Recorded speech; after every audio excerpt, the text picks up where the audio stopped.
అదేవిధంగా ఏదైతే గతంలో 6,70,000 పోడు భూముల పట్టాలు కేసీఆర్ గారు ఇచ్చారో మిగిలిన పోడు భూముల పట్టాలు ఎప్పటిలోగా ఇస్తారో ఈ సభ ద్వారా తెలియజేయాలని చెప్పేసి ఈ సభను కోరుతా ఉన్నాం.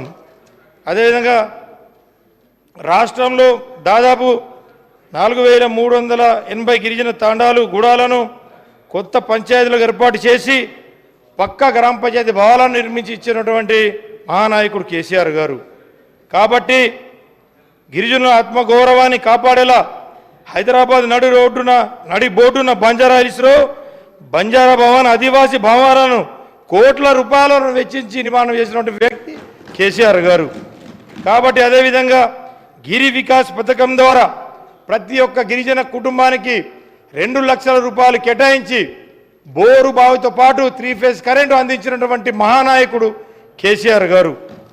కాబట్టి అంతేకాకుండా నియోజకవర్గ కేంద్రాల్లో జిల్లా కేంద్రంలో పాటు నియోజకవర్గ కేంద్రాల్లో కూడా 2 కోట్ల రూపాయలతోటి ప్రతి ఒక్క నియోజకవర్గాల్లో అదేవిధంగా జిల్లా కేంద్రాలలో గిరిజన భవనాలను నిర్మాణం చేశారు, మంజూరు చేశారు, కట్టించి కూడా ఇచ్చారని చెప్పి సందర్భంగా తెలియజేసుకున్నారు. విదేశీ విద్యా పథకం ద్వారా అర్హులైన పేద విద్యార్థులకు 20 లక్షల రూపాయలు సాయం అందించారు. కళ్యాణ లక్ష్మి, షాదీ ముబారక్ పథకాలతో 1 లక్ష రూపాయలు సాయం అందించి నిరుపేద కుటుంబాలకు చెల్లెమ్మలకు మేనమామగా బాసగా ఇచ్చినటువంటి వ్యక్తి కేసీఆర్ సార్ గారు. దేశ చరిత్రలో ఎక్కడ లేని విధంగా దళిత బంధు పథకాన్ని తెచ్చినటువంటి వ్యక్తి కేసీఆర్ గారు. కాబట్టి వీటితో పాటు నా నియోజకవర్గంలో అధ్యక్ష మరి ఆయన ఎట్లా మాట్లాడుతున్నాడు? మొత్తముగా గత ప్రభుత్వం ఏం అంటే కాంగ్రెస్ ప్రభుత్వం ఏం చేయలేదు, అప్పుడు ఇప్పుడు మొత్తం మేమే చేసినామని చెప్తున్నారు. ఆ సోదరుడు మొన్ననే టీఆర్ఎస్లో పోయిండు, అప్పటిదాకా కాంగ్రెస్లోనే ఉన్నాడు. అంటే కాంగ్రెస్ ప్రభుత్వం యొక్క కార్యక్రమాలు నచ్చాయి కదా అధ్యక్ష. ఈరోజు ఈ రాజ్యాంగం ద్వారా ఎస్టీ స్టేటస్ ఇచ్చిందే ఎస్సీ ఎస్టీలకు కాంగ్రెస్ ప్రభుత్వం అధ్యక్ష. అదేవిధంగా సోదరికి కూడా రిజర్వేషన్ రావడానికి ఆ రోజు 1976లో ఇందిరమ్మ గారు మరి తీసుకొచ్చినటువంటి రిజర్వేషన్ తోటే ఈరోజు సోదరుడు ఈరోజు ఎమ్మెల్యేగా ఇక్కడ రావడం జరిగింది. ఇంకొకటి గత ప్రభుత్వం మరి లోకల్ రిజర్వేషన్ కాంగ్రెస్ ప్రభుత్వం తీసేసిందనే విధంగా మాట్లాడారు. గతంలో జీవో నెంబర్ 3 తీసుకొచ్చి ఏజెన్సీ ప్రాంతాలలో ఐటీడీఎల్ ద్వారా వేలాది మందికి ఉద్యోగాలు ఇచ్చిన ఘనత కాంగ్రెస్ ప్రభుత్వంది. కానీ మీరు సరిగ్గా ఆర్గ్యుమెంట్ చేయక అది కోర్టులో పోయింది. మీరు ఇచ్చిన 10% రిజర్వేషన్ కూడా ఎలక్షన్స్ ముందు ఇచ్చారు, అది కూడా ఇవాళ కోర్టులోనే ఉంది సార్. కాబట్టి మాట్లాడేటప్పుడు కూడా కొంచెం ఆలోచించాలి. అదేవిధంగా పోడు భూముల చట్టం వందల సంవత్సరాలుగా అడవులలో బతుకుతున్నటువంటి అణగారిన ఆదివాసీ గిరిజన వర్గాలకు మరి పోడు భూముల చట్టం 2006 ద్వారా హక్కు కల్పించినటువంటి ఘనత శ్రీమతి సోనియా గాంధీ గారు యూపీఏ చైర్పర్సన్గా, అదేవిధంగా ఆనాటి ప్రధానమంత్రి మన్మోహన్ సింగ్ గారు సార్. కాబట్టి ఇంకా కొన్ని మైనార్టీల గురించి మేము వచ్చి 10 నెలలు అయింది, మీరు 10 సంవత్సరాలు అన్నారు. 12% రిజర్వేషన్ ఇస్తా అన్నారు, మరి 10 సంవత్సరాలైనా ఇవ్వలేదు. అది మీరు మాట్లాడాల్సిన అవసరం ఉంది సార్. అదే కాకుండా దళిత బంధు పేరుతోటి మోసం చేసినామన్నారు. ఇందులో ఆల్రెడీ 2,000 కోట్ల రూపాయలను ఈ సంవత్సరానికి గాను మరి పెట్టడం జరిగింది.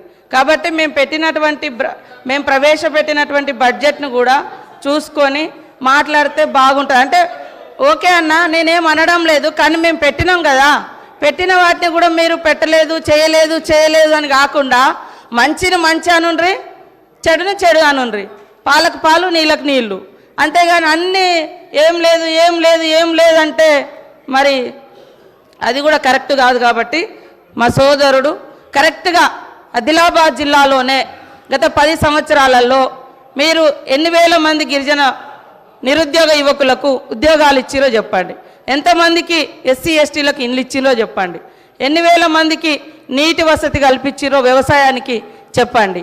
అదేవిధంగా మైనార్టీలకు సంబంధించి కూడా రిజర్వేషన్లు, ఉద్యోగాలు, ఇండ్లు ఏమిచ్చిరో చెప్పండి. మేము 10 నెలలు కూడా కాదు, 8 నెలల్లో ఇప్పుడు మా బడ్జెట్లో అన్నీ పెట్టడం జరిగింది. కాబట్టి ఇవన్నీ ఆలోచించి మాట్లాడాల్సిందిగా మా సోదరుని కోరుతా ఉన్నా అధ్యక్ష. అనిల్ జాదవ్ గారు కన్క్లూడ్ చేయండి. అధ్యక్ష,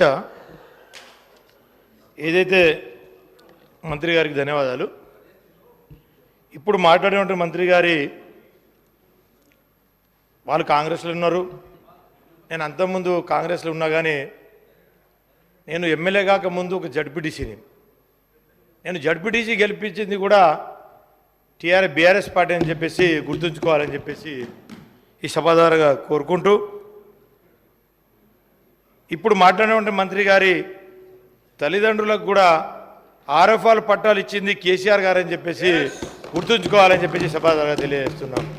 అదేవిధంగా నా తల్లిదండ్రులు అంటుండ్రు, నా తల్లి తండ్రి 2006 అటవీ హక్కుల చట్టానికి అర్హులు. వాళ్ళు ఎక్కడ దానం తీసుకోవాలి. ఒక ఆదివాసీ బిడ్డలుగా పోడు కొట్టుకుంటే 10 ఎకరాల వరకు హక్కు సోనియమ్మ పెట్టినటువంటి చట్టం, దాని ప్రకారంగా వాళ్ళకు వచ్చింది. ఏది దానం రాలే. నా తండ్రి రెక్కలు ముక్కలు చేసుకొని అడవి కొట్టుకొని బతికే తండ్రి. ఈ రోజు కూడా మా నాన్న రోజు గుట్టకే పోతాడు సార్. నేను మంత్రినైనా ఎమ్మెల్యే అయినా రోజు అడవికి వెళ్ళి మా ఊర్లో పోయి ఎంక్వైరీ చేయండి. కాబట్టి ఏది ఉత్సంగా రాలే, చట్ట ప్రకారం వచ్చినటువంటి హక్కు. కాబట్టి దానం ఇచ్చినాం అని మాట్లాడకండి. అది నా హక్కు. ఆదివాసీ బిడ్డగా కాంగ్రెస్ ప్రభుత్వం పెట్టినటువంటి హక్కు ప్రకారం నా తండ్రికి పోడు భూముల పట్టా హక్కు వచ్చింది. అది కూడా మీ ప్రభుత్వం వచ్చిన తర్వాత 10 ఏళ్ల తర్వాత ఎన్నికల ముందు మీరు తీసుకున్నారు. అప్పటిదాకా చాలామంది గిరిజనులకు పట్టాలు రాక ఇబ్బంది పడ్డమాట వాస్తవము.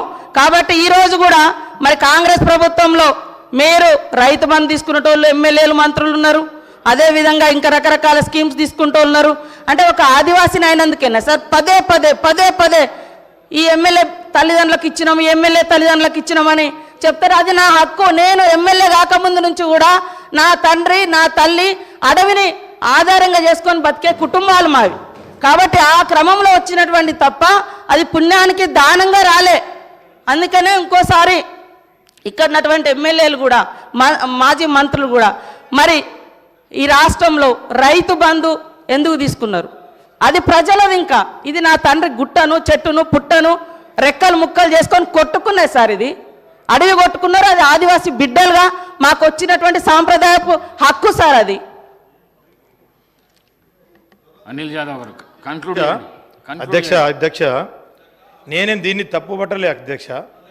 ఏదంటే అధ్యక్ష, గతంలో కేసీఆర్ గారు చిన్నవారైనా పెద్దవారైనా సమాన న్యాయం అని చెప్పి చేశారని చెప్పిన అధ్యక్ష.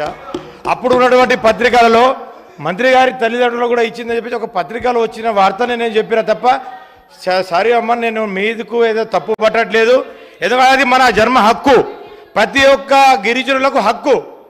ఏదైతే పట్టాలు పొందాలని చెప్పేసి మన హక్కు. అది నేను మీకు నేను అంటలేను. కాకపోతే ప్రతి ఒక్కడి యొక్క హక్కు కేసీఆర్ గారు ఆ రోజు కల్పించారని చెప్పేసి చెప్పానే తప్ప మిమ్మల్ని నేను తప్పు పట్టట్లేదని చెప్పేసి సమాధానంగా తెలియజేసుకుంటూ, అదేవిధంగా చాలా గ్రామాలలో మొన్ననే ముఖ్యమంత్రి గారు చెప్పారు, ప్రతి తండాలకు ప్రతి గూడాలకు ప్రతి వాడాలకు black top road BT road నిర్మాణం చేసి ఇస్తామన్నారు. మరి నేను ఈ సభా దగ్గర ఒకటే అడుగుతా ఉన్నా, మరి గతంలో మంజూరైనటువంటి ఏదైతే ST/SDF రోడ్లు ఏదైతే ఉన్నాయో అవన్నీ ఎందుకు క్యాన్సిల్ చేస్తూ ఉన్నారని చెప్పేసి ఈ సభ ద్వారా అడుగుతూ ఉన్నాం. ఎందుకంటే టెండర్ అయినా అగ్రిమెంట్ అయినా కానీ ఆ రోడ్లని క్యాన్సిల్ చేయాలని చెప్పేసి ఈ ప్రభుత్వం కక్షపూరితమైనటువంటి చేస్తూ ఉన్నది. కాబట్టి ఏదైతే గతంలో ప్రతి ఒక్క తండాలకు ఏదైతే ఇంతకుముందు చాలామంది సభ్యులు, నేను ఇప్పుడు కొత్త సభ్యుడిని కాబట్టి ఫస్ట్ నుంచి వింటా ఉన్నాను, చాలామంది సీనియర్ సభ్యులు కూడా మాట్లాడినరు. వాళ్ళు ఏమని చెప్పారు అధ్యక్ష అంటే, కేసీఆర్ గారు తండాలను గూడాలను గ్రామ పంచాయతీ చేసిండు కానీ భవనాలు నిర్మించలేదన్నారు. ఎక్కడ నిర్మించలేదు పోయి చూద్దాం. నా నియోజకవర్గం రండి, నేను ప్రతి ఒక్క దగ్గర మీకు చూపిస్తా. నేను ప్రతి దగ్గర పోయి తీసి చూపిస్తా మీకు. ఎక్కడ గ్రామ పంచాయతీలు నిర్మించలేదో, ఎక్కడ భవనాలు కట్టలేదో మీకు చూపిస్తా ఉన్నాం. ప్రతి దగ్గర కొత్త గ్రామ పంచాయతీలను కట్టించిండ్రు. ప్రతి ఒక్క గ్రామ పంచాయతీ కొత్త గ్రామ పంచాయతీ భవన నిర్మాణం చేసి ఇచ్చిండ్రు. ప్రతి ఒక్క గిరి వికాస్ పథకంలో ప్రతి ఒక్క కులం మతం అని తేడా లేకుండా ప్రతి గిరిజన కుటుంబానికి ప్రతి ఒక్క కుటుంబానికి 2 లక్షల రూపాయలు మంజూరు చేసి బోరు బావి నిర్మాణం చేసి బోరు కొట్టి 3 ఫేజ్ కరెంట్ అనేది తెలియదు మా గుడాలలో తాండాలలో. అట్లాంటి 3 ఫేజ్ కరెంట్ ఇచ్చి 2 పంటల సౌలత కల్పించినటువంటి కేసీఆర్ గారు. కాబట్టి అదేవిధంగా అయితే గతంలో ఆర్ఎఫ్ఆర్ పట్టాలు ఇచ్చిండు, కానీ బ్యాంకులలో రుణాలు ఇవ్వకపోతుండే.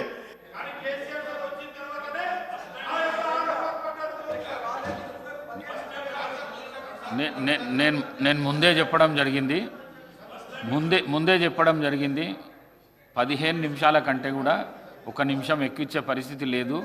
ఒకవేళ ఆ విధంగా చేస్తే మీకు చెప్పకుండానే మైక్ కట్ చేస్తే మీ గౌరవంకు భంగం కలిగినట్లు ఉంటుంది.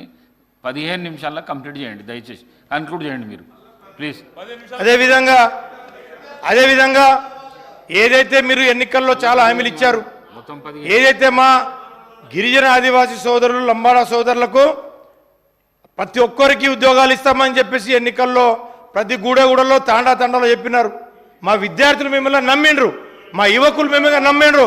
మరి ఆ జాబ్ క్యాలెండర్ ఎప్పుడు ఇస్తారు, ఎన్ని ఉద్యోగాలు ఇస్తారు, ఎప్పుడు ఇస్తారు అనేది ఈ సభ ద్వారా ఖచ్చితంగా తెలియజేయాలని చెప్పేసి ఈ సందర్భంగా ఇప్పుడు అంటా ఉన్నారు. అరే ఇప్పటివరకు ఏం పోస్టులు లేవు, ఏం లేవు అని చెప్పేసి. కాబట్టి వీటితో పాటు అదేవిధంగా చాలామంది తెల్ల రేషన్ కార్డులు మా వాళ్ళకి గిరిజనులకు లేవు. మా యొక్క గిరిజన సోదరులకు తెల్ల రేషన్ కార్డులు ఇవ్వాలి, అదేవిధంగా పెన్షన్లు ఇవ్వాలి. ఇంకా చాలా విషయాలకు వస్తే ఈ స్కీమ్లన్నీ ముందుకు తీసుకోవాలని. ఇంకొక విషయం అధ్యక్ష, ముఖ్యంగా కొన్ని సమస్యలు నా నియోజకవర్గ ప్రజలు నా మీద ఎంతో భారము మోపి ఈ యొక్క అసెంబ్లీకి పంపడం జరిగింది. కాబట్టి నా నియోజకవర్గం తరఫున కూడా నేను ఒక 2 విషయాలు ఈ యొక్క సమస్యలు కొన్ని చెప్తా ఉన్నా అధ్యక్ష. ముఖ్యమంత్రి శాసనం ఒకటే నిమిషం సార్, మళ్ళీ అవకాశం వస్తుంది అప్పుడు చెప్పుదు.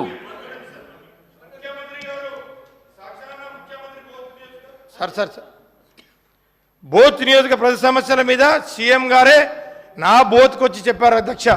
ఏమని? కుప్టి ప్రాజెక్టు నిర్మాణం చేసి ఇస్తామని చెప్పేసి, రెండవది బోత్ మండలాన్ని రెవెన్యూ డివిజన్ చేస్తామని చెప్పేసి, అదేవిధంగా బోత్ మండల కేంద్రంలో ప్రభుత్వ జనరల్ డిగ్రీ కళాశాల ఏర్పాటు చేస్తామని చెప్పేసి, అదేవిధంగా బోత్లో ఫైర్ స్టేషన్ మంజూరు చేస్తామని చెప్పేసి, అదేవిధంగా బరంపూర్ నుండి మోర్కండి వరకు ఫారెస్ట్ క్లియరెన్స్ రోడ్ ఇస్తామని చెప్పేసి, అదేవిధంగా సిర్చెల్మట్టు పెంబి వరకు అదొక ఫారెస్ట్ క్లియరెన్స్ ఇస్తామని చెప్పేసి అదొక చెప్పారు.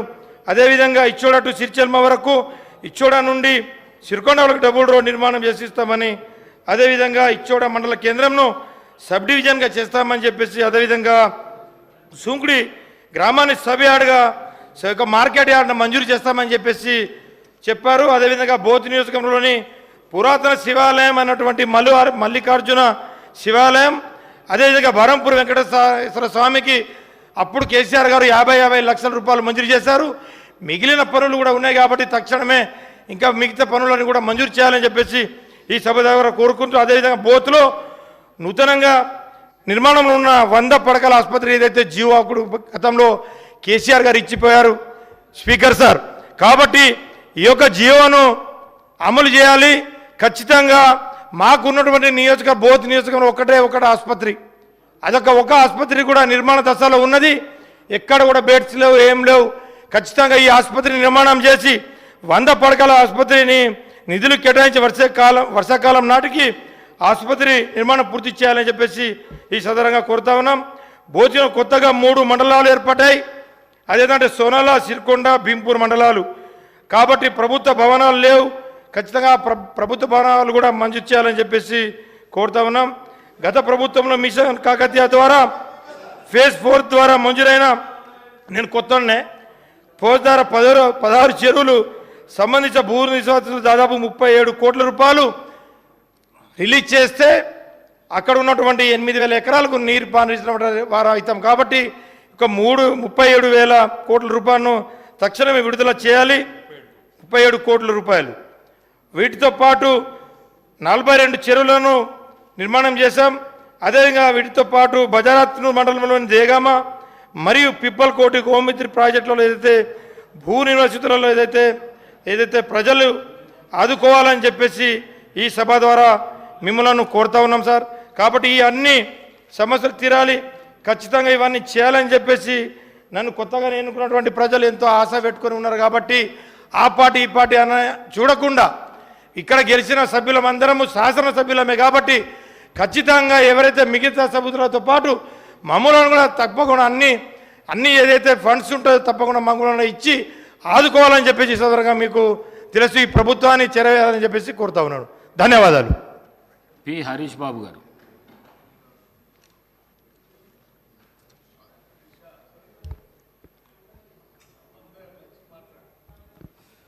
అధ్యక్ష